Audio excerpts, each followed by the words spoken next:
1년 인도 아웃리치를 떠나게 됩니다. 인도 아웃리치를 떠나는 팀원들에게, 그리고 아웃리치 팀원들을 파송하는 여기에 계신 모든 보내는 선교사님들에게 어떤 말씀을 전할까 고민하던 중에 오늘 말씀을 본문으로 정하게 되었습니다. 무슨 일을 하던 일의 본질이 무엇보다도 중요하죠. 어떤 일의 본질은 그 일을 시작한 이유이기 때문입니다. 모든 일은 일을 시작한 원인, 이유, 동기가 충족되어질 때 성공적이라고 판단할 수 있습니다. 건강을 위해서 이제 열심히 헬스 운동을 했는데, 운동을 하다 보니까 무게에 욕심이 나서 과도하게 무거운 것을 들다가 건강을 해쳤다면 그것은 좋은 운동이라고 볼 수가 없습니다. 운동을 시작한 원인과 동기가 건강이었기 때문이죠. 스트레스를 풀기 위해서 재미있는 스마트폰 게임을 시작하였는데, 게임을 하면서 머리를 쥐어뜯고 빗을 지고 열받아 한다면 그것은 좋은 취미 활동이라고 볼 수가 없습니다. 스트레스를 풀기 위해서 시작한 일이 오히려 스트레스를 주고 있으니까요. 하지만 우리는 많은 경우 이러한 잘못을 범하곤 합니다. 어떠한 동기와 이유로 그 일을 시작했지만 일을 하다 보니까 욕심이 나고 성취욕에 마비되어 일의 본질을 잃어버리기 때문입니다. 때문에 일의 본질을 잃어버리지 않는 것은 일을 진행하는 데 있어 매우 중요한 부분입니다. 우리들의 신앙생활에 있어서도 마찬가지입니다. 교회에 나와 말씀을 듣고 사역을 하고 선교를 하는 모든 행위에 있어 신앙의 본질을 잃어버린다면 그것이 아무리 하나님과 교회의 일일지라도 경쟁과 욕심, 성취에 마비되어 잘못된 길로 나아갈 수 있기 때문입니다. 그러한 의미에서 아웃리치를 떠나는 팀원들에게, 그리고 이들을 보내는 모든 신세계 가족들에게 아웃리치의 본질을 잊지 않기를 바라는 마음으로 오늘 말씀을 함께 나누고자 합니다. 우리가 신앙의 본질을 마음에 새기지 않는다면 우리의 선교는 우리의 업적이 되고 우리의 자랑이 될 것입니다. 우리 교회는 1년에 몇 번 선교를 간다. 나는 어디 선교를 다녀왔다. 우리는 가서 이러이러한 것들을 했다. 우리는 가서 얼마를 쓰고 왔다. 라고 하는 등등의 본질이 아닌 이야기들만 가득 남게 될 것입니다. 한국교회의 선교는 오랫동안 교회를 개척하고 개종하는 것에 힘을 싣고 있었습니다. 세례를 주고 복음을 영접하게 하고 교회를 세웠습니다. 하지만 시간이 지나면서 이러한 선교 활동에 한계와 문제가 드러나기 시작했습니다. 교회의 선교가 개척과 개종에 집중되자 교회의 도움이나 선행이 세례를 받은 자 아니면 개종을 약속한 사람들에게 국한된다는 것이었습니다. 예를 들어서 배고픈 사람에게 빵을 주는 교회의 선행이 교회를 다니는 사람 혹은 다니겠다고 약속한 사람들에 한해서만 이루어지게 되는 모습으로 점점 변해갔던 것이죠. 이러한 모습은 빵으로 개종을 유도하거나 복음을 강요한다는 비판을 사기도 했습니다. 또한 어려운 이웃들이 정작 필요로 하는 도움은 주지 않고 교회가 편한 방법 혹은 겉으로 잘 드러나는 방법으로 선교를 한다는 문제들도 있었습니다.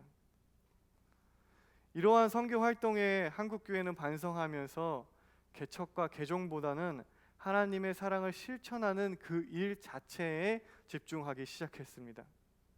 이번 아웃리치가 단기 선교가 아닌 아웃리치라는 이름으로 우리가 모든 것을 행하는 이유인 것입니다. 아웃리치는 봉사활동과 같은 의미를 가지고 있습니다. 그래서 이웃들이 필요하고 원하는 도움을 주고 복음을 강요하기보다는 복음의 향기를 그들의 삶에 스며들게 하는 것이 이번 아웃리치의 목적이자 신세계교회의 선교의 방향성입니다. 우리는 최선을 다해 그들에게 도움을 주고 사랑을 전할 것입니다. 함께 웃고 함께 울 것입니다. 그리고 그곳에서 누군가 저희들에게 너희는 왜 이런 일을 하느냐고 물어본다면 우리는 기쁘게 대답할 것입니다. 우리는 예수님을 믿는 사람들이에요. 당신에게 예수님의 사랑을 전하고 싶어서 왔어요. 왜 전하고 싶냐고 또 묻는다면 우리는 서로 사랑하기 위해 태어났거든요 라고 대답하고 싶습니다. 오늘 본문인 창세기는 하나님께서 세상을 왜 창조하셨는지, 사람을 왜 만드셨는지에 대해서 이야기하고 있는 책입니다. 창조의 목적과 이유를 기록한 책이죠. 많은 이들이 창세기를 보면서 창조의 순서를 외우는 것에 그치지만 정작 우리가 깨달아야 하는 것은 창조의 순서가 아니라 창조의 목적과 이유인 것입니다. 오늘은 특별히 창조의 이야기 중에 하와의 창조에 대해서 묵상해 보고자 합니다. 오늘 본문은 태초의 여자 하와가 어떻게 창조되었는지 기록하고 있는 말씀입니다. 얼마 전까지만 해도 이 본문은 저에게 그냥 여자가 만들어지는 과정과 방법으로 전해질 뿐이었습니다. 하지만 오늘 말씀을 묵상하다 보니까 하와의 창조가 단순히 여자의 창조로 국한되지 않는다는 생각이 들었습니다. 오히려 남성과 여성이라고 하는 성의 구분을 벗어나 한 인간과 또 다른 인간의 창조로 말씀을 묵상해 본다면 이 말씀을 더 정확하게 올바로 이해할 수 있지 않을까 생각했습니다. 굉장히 오랫동안 우리가 아담은 남자, 여자는 하와 이런 생각에 익숙해져서 어려우시겠지만 이 시간에 한번 아담과 하와의 이 성을 기억해서 지어주시기 바랍니다. 하나님께서 태초에 세상을 창조하시고 한 인간을 창조하셨습니다. 홀로 있는 인간의 모습을 보시고 하나님은 좋지 않다고 생각하셨습니다. 오늘 말씀에도 나와 있죠. 세상을 창조하신 후에 보시기에 심히 좋았다고 말씀하신 하나님께서 홀로 있는 인간의 모습은 보기 좋지 않다고 생각하셨습니다. 하나님께서 창조하신 것 중에 좋지 않다고 생각한 유일한 것이지 않을까요? 하나님께서 홀로 있는 인간을 위해 또 한 명의 인간을 창조하십니다.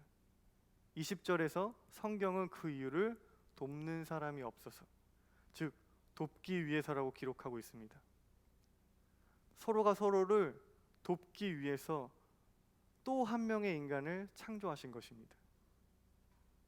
그런데 흥미로운 것은 처음 창조하였던 인간과 두 번째 창조한 인간의 창조 방법이 같지 않다는 것입니다. 굉장히 무심코 넘어가기 쉬운 이야기지만 사실 같은 존재를 다른 방법으로 창조하였다는 것은 굉장히 놀라운 사실입니다. 하나님은 두 번째 인간을 처음 창조한 인간의 몸의 일부를 떼어내어 그것을 사용하여 창조하시오. 첫 번째 인간을 시켜서 만든 것도 아니에요. 첫 번째 인간을 만드시고 너가 두 번째 인간을 좀 만들어봐 라고 시킨 것도 아닙니다. 첫 번째 인간의 몸의 일부로 두 번째 인간을 만드신 것입니다. 이것은 무엇을 의미하는 것일까요? 첫 번째 인간과 두 번째 인간이 결코 개별적 존재가 아닌 서로의 일부라는 것을 의미하는 것입니다. 우리는 이 이야기를 통해서요, 우리를 만드신 하나님의 창조 섭리를 깨달을 수 있습니다. 이 지구상에는 참 많은 사람들이 살고 있습니다. 제가 초등학교 시절 때만 해도 지구의 인구가 60억이라고 했는데 2017년의 자료를 보니까요, 지구의 인구가 이제 75억이라고 합니다. 지구에는 75억 명의 사람이 살고 있습니다. 그리고 우리는 그중 한 사람인 것이죠. 나라는 한 사람 이외에 그렇게 참 많은 사람들이 이 세상을 살아가고 있습니다. 집에는 가족들이 함께 살고요, 학교에는 친구들이 함께 살죠. 마을에는 이웃들이 함께 살고 나라마다 그 나라의 사람들이 살고 있습니다. 굉장히 외진 곳에 가도 그곳에 사람이 살죠. 그래서 어르신들이 얘기하잖아요. 사람이 안 사는 데가 없어. 어딜 가든 사람이 있어요. 때문에 인간으로서 사회의 구성원으로 살아가다 보면 우리는 이따금 이러한 생각을 합니다. 아, 혼자 있고 싶다. 다들 그런 생각 한 번쯤 해보셨죠? 아, 좀 혼자 있고 싶다. 생각을 정리하고 조용히 기도하거나 묵상을 하는 시간은 필요하죠. 혼자 있는 시간은 반드시 필요합니다. 그런데 혼자 있는 시간이 나에게 필요하다고 해서 내가 혼자서 살아갈 수 있는 것은 아닙니다. 아기가 태어나면 부모의 도움이 필요하고 아이가 자라 어른이 되기까지, 아니 어른이 되어서도 우리는 끊임없이 누군가의 도움이 필요합니다. 또한 도움이 필요한 누군가에게 도움을 주기도 하죠. 우리는 그렇게 누군가의 도움을 받기도 하고 주기도 하며 오늘 이때까지를 살아왔습니다. 어찌 보면 우리는 모두 도움의 결정체들인 것이죠. 만약 이 이야기를 듣고 반대하는 사람이 있을지도 모르겠습니다. 아닌데요? 저는 저 혼자 자랐는데요? 그런 사람이 있을지도 모르겠어요. 만약 그런 사람이 있다면 그분을 질문하고 싶어요.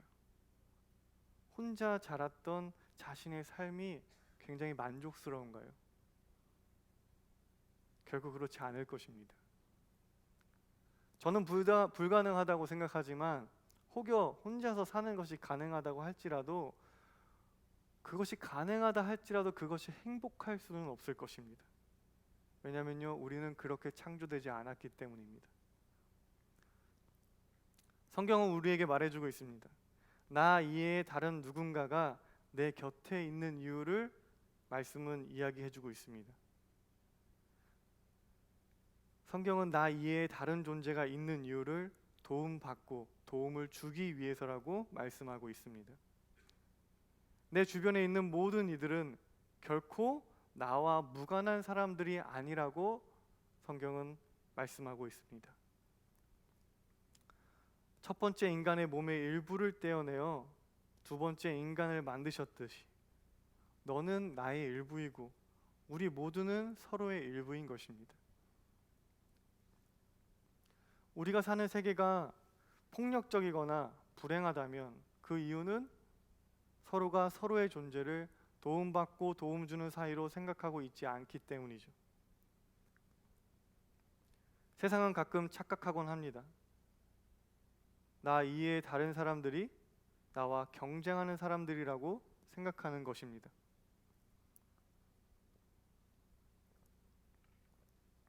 도움을 주고 받는 대상이 아니라 내가 이겨야 할 대상, 내가 싸워야 할 대상이라고 생각하는 거죠. 또는 내가 지배해야 하는 대상이라고 생각합니다. 하지만 하나님은 우리를 그렇게 창조하지 않으셨죠. 하나님은 우리를 그런 이유와 목적으로 창조하지 않으셨기에 나 이외의 존재를 경쟁 혹은 지배의 대상으로 여긴다면 우리의 삶은 결코 행복할 수가 없습니다. 우리는 서로에게 도움을 주고 도움을 받아야 합니다. 성경은 이것을 다른 말로 사랑이라고 말하죠. 사랑은 서로에게 도움이 되고 도움을 받는 것이죠. 그래서 예수님은 우리에게 이것만큼은 꼭 지켜줘, 이것만큼은 꼭 지켜줘 라고 말씀하시면서 이 말씀을 하셨습니다. 여러분 다들 아시는 말씀이죠. 내 이웃을 내 몸처럼 뭐라고요? 사랑하라. 우리는 예수님이 굉장히 멋진 말을 만들어서 하셨다고 생각하지만 내 이웃을 내 몸처럼 사랑하라고 하는 것은 창세기부터 성경 전체에 흐르고 있는 하나님의 섭리이고 하나님이 원하시는 것입니다. 예수님은 그것을요 삶으로 사셨고 이것을 명확하게 한 문장으로 말씀하신 것뿐입니다. 인도 아웃리치 팀은 지난 몇 달간 매주 토요일과 주일 저녁 모임을 가지면서 준비했습니다. 그리고 분이의 새벽 기도가 있었던 지난 한 주는 새벽 기도가 이제 끝난 후에 함께 아침을 먹고 이제 준비하고 연습을 진행했죠. 다들 굉장히 여기 나온 얼굴들을 보면 아시겠지만 다들 평소에 열심히 사역하는 친구들이잖아요. 다들 각자의 사역이 있었습니다. 뭐 찬양 사역, 방송사역, 다음 세대, 교사, 각자가 이미 맡고 있는 사역들이 있었기에 그거를 끝나고 또 연습을 진행하니까 많은 시간을 교회에 있을 수밖에 없었죠. 인도 아웃리치를 준비하는 친구들을 보면서 이제 교회에 다니지 않는 우리 팀원들의 친구들이 이런 얘기를 했다고 합니다. 너 그 돈 주고 여행을 가지 왜 그 고생을 하냐? 그거 준비할 시간에 막 교회에서 맨날 사니까 교회 안 다니는 친구들이 야, 그 시간에 알바를 하면 네가 돈을 훨씬 더 많이 벌고 경제적으로 여유로울 텐데 너 왜 그렇게 교회에서 사냐? 이런 말들을 이제 들었다고 합니다. 그렇죠. 틀린 말은 아니죠. 하지만 여러분, 아웃리치를 준비하는 청년들의 입가에는 언제나 웃음꽃이 피어 있었습니다. 물론 피곤해가지고 눈이 풀려서 멍하니 있을 때도 있었어요. 네. 하지만 네. 하지만 준비하는 팀원들에게는 굉장히 설레는 마음, 기대하는 마음, 인도를 향한 기쁨과 사랑의 마음이 가득했습니다. 우리가 아웃리치를 준비하는 데 사용했던 많은 물질과 시간을 만약에 다른 데 사용했다면 과연 우리는 그 많은 웃음과 보람과 설렘, 기쁨들을 누릴 수 있었을까요? 더욱이 우리는 많은 분들의 도움을 느낄 수 있었습니다. 인도에 있는 아이들, 인도에 있는 친구들을 도와주기 위해서 준비하는 아웃리치 팀을 위해서 정말 많은 분들이 도움을 주셨습니다. 누구는 물질로, 누구는 기도로, 누구는 간식과 식사로, 누구는 마음으로나마 도움을 주셨습니다. 고작 청년 9명이 떠나는 아웃리치인데 교회의 많은 행사와 사업 중에 어찌 보면 지극히 작은 일일 수 있는데 신세계교회 온 가족이 마음을 모아주셨고 도움을 주셨습니다. 그렇게 누군가를 돕기 위한 아웃리치 팀원들의 손길에 또 누군가의 도움이 포개어졌습니다. 남의 일이라고 생각하지 않고 내 몸의 일부의 일이라고 생각하니 도움의 도움이 끊임없이 이어졌습니다. 여러분, 다른 게 하나님 나라가 아니죠. 바로 이런 것이 하나님 나라인 것입니다. 누군가한테 도움을 주고자 하는 사람에게 또 누군가가 도움을 주고 또 그 사람에게 또 누군가가 도움을 주고 도움의 도움이 이어지고 서로가 서로를 내 몸의 일부라고 생각하는 세상, 이것이 바로 하나님 나라이고 이것이 행복인 것이죠. 꽃은 너무나 자연스럽게 태양을 향해 고개를 듭니다. 우리가 누군가에게 도움을 주는 것은 이처럼 자연스러운 일일 것입니다. 왜냐하면 가장 인간다운 모습이기 때문이죠. 이것이야말로 하나님이 우리를 만드신 목적과 이유이기 때문입니다. 여러분, 내 옆에 있는 사람을 내 몸의 일부라고 생각하길 소망합니다. 도움을 주고 도움을 받아 이 도움의 끈이 계속해서 이어져서 76억 인구를 돌고 돌아 나에게로 다시 돌아오길 소망합니다. 그 끈의 이어짐을 위해 떠나는 아웃리치 팀과 이대로 파송하는 신세계 모든 성도님들 위해 하나님의 사랑이 가득하길 소망합니다. 기도하겠습니다.